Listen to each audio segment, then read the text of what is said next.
Minister, imagine that you have a 12-year-old child. Imagine if you found out that that 12-year-old child was watching or was exposed to pornography on a sitting room television while visiting their friend's house.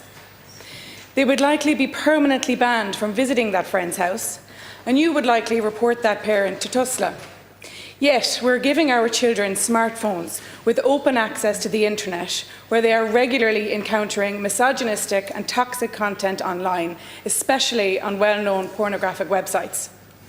Ignorance is not bliss anymore. Parents, Commission Man and the government need to step up and urgently act to protect our children. Children as young as those still in primary school have been accessing porn, with the recent UK study finding that 1 in 10 children have viewed pornography by age 9, and half of the respondents seeing it by the age of 13. Now, I'm not trying to be the fun police here or drag Ireland back into the time where sex was seen as bad or dirty, but gone are the days where teenagers are hiding magazines underneath their pillows. Nowadays, access to pornography is a free-for-all and completely unregulated. Just a cursory glance at some of the adult websites accessible in Ireland expect the user to check a box and claim they are age 18 with little to no age verification. But the content that our children are viewing has been shown to increase mental health challenges, increase sexual aggression, and decrease stability for future relationships. Children and teenagers are getting the wrong impression of sex. It's grooming our boys to be violent, and it's grooming our girls to be submissive and think that they should consent to sexual violence.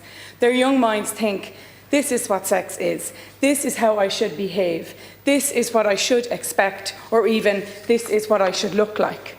We need robust policies and legislation to stop the pornography industry from profiting off our children. We need to start the age verification process, and we must have strict enforcement by the Online Safety Commissioner for non-compliant websites, and they should face fines. France recently introduced an enforcement mechanism which results in websites that are in breach of age verification systems facing significant fines and even been permanently banned.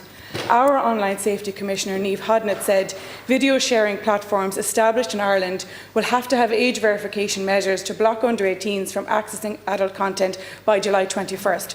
But my question is, or what? What consequences will they face? And what about the companies who are not established here? Go ahead, Minister. Go ahead.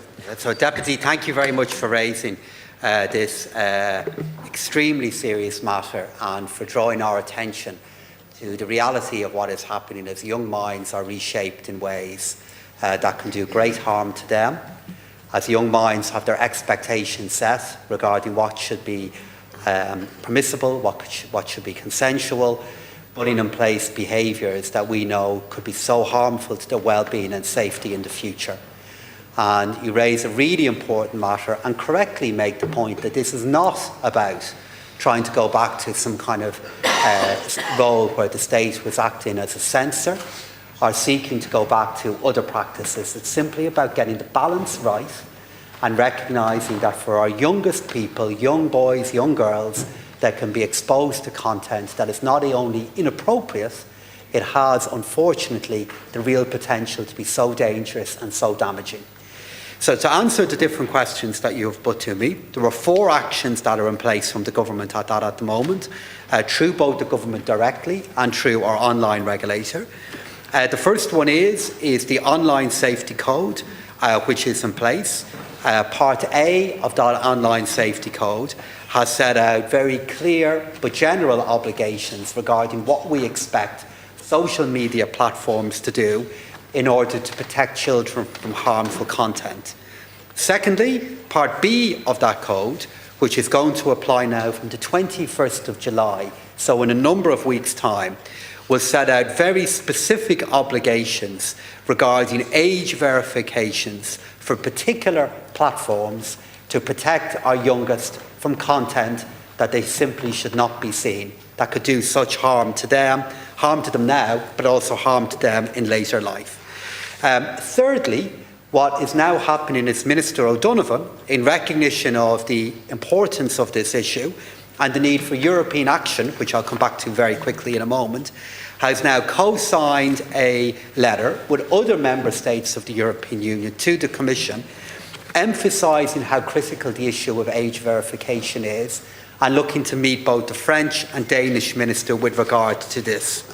In relation to what are the costs of non-compliance, there are fines of up to €20 million, or 10% of turnover, whichever is greatest, and continued non-compliance can lead to legal action against senior management and those who are involved in the availability of this content. In terms of the point that you make about France, my understanding is the law that they have put in place, which I know is a recognition from them of the importance of the issue that you're raising here today, can only apply to websites and content that I believe originates from within France. And that highlights the need for cooperation amongst member states and highlights the need for the EU to act collectively on this issue. It's really important. They're the actions that we're taking, and thank you for raising it. Thank you. Thank you, Minister. And obligations are one thing, but we definitely need sanctions and quickly. And I think, 21st of July is the deadline for these obligations to be in place. But forgive me for my scepticism, but I don't see swift action following. I think we need to name these companies, shame these companies, and swift sanctions. At a national level, we need to be able to discuss these challenges openly. We have to educate our young people around consent. And we have to make sure we are tackling, at the very least, under 18s being exposed to violence and rape. Just this week, we heard from Women's Aid that domestic violence in this country is, they have a 12% increase in people contacting them. They had 32,144 people contact them this year, and we know that there is a connection to violence against women with pornography.